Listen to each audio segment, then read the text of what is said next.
Right now, to answer some of the most commonly asked questions as this virus spreads, I want to bring in CTV's medical specialist, Dr. Marla Shapiro. Good morning, Dr. Marla. Nice to see you, as always, from a safe distance. The first question that I want to ask you about are the masks, because people say they're really confused about the messaging around these masks. Should they wear them? Should they not? What are your thoughts on what we're hearing from officials on this? So it seems as if there's been a little bit of a flip-flop, and it's not so much that there's a flip-flop as much as the numbers are so large, and we're understanding the role of asymptomatic and pre-symptomatic transmission, meaning people who don't appear to be ill, but still are shedding the virus and can infect you. So the advice now is physical distancing as always, but when it comes to the mask, a non-surgical mask, something you can make yourself, a bandana, a scarf that you can cover over your mouth, because when I wear my mask, it's me protecting you from me giving you something. So the person who's wearing the mask is the person that's protecting somebody else in case you sneeze or cough or that kind of thing. So Okay. Homemade, wash it at the end of the day. Okay. Patients are also asking, when should I go to the doctor if I'm not feeling well?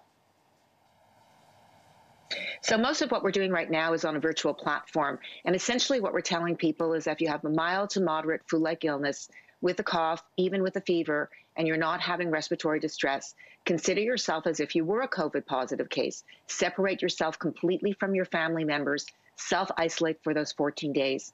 A trip to the emergency room is for someone, as you saw, for example, with the Prime Minister in Britain, who has increasingly shortness of breath, difficulty breathing, and feels that they need assistance. But otherwise, you can self-manage at home, making sure there's one caregiver who will be masked when they care for you. You should be wearing a mask as well, but self-isolate.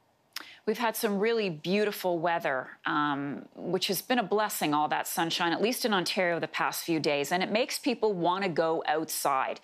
Is that safe, and is that good for you, Marla?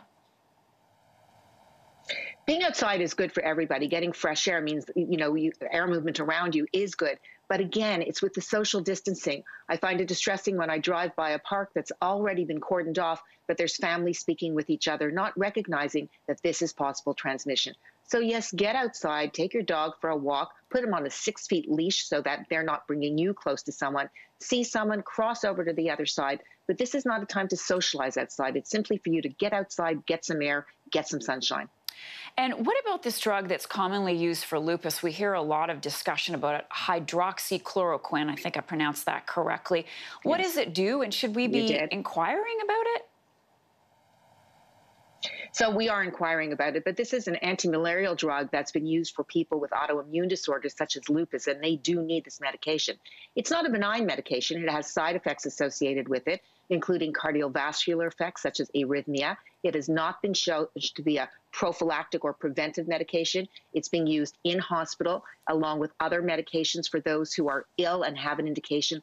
But data is really lacking in terms of large-scale randomized trials as to whether or not this works. Trials are up and running all over the world, but the definitive statement that this is a game changer is not supported by the medical data to date. Okay, great stuff. Dr. Marla, thank you so much. CTV's medical specialist, Dr. Marla Shapiro. Take care, and we'll talk to you soon.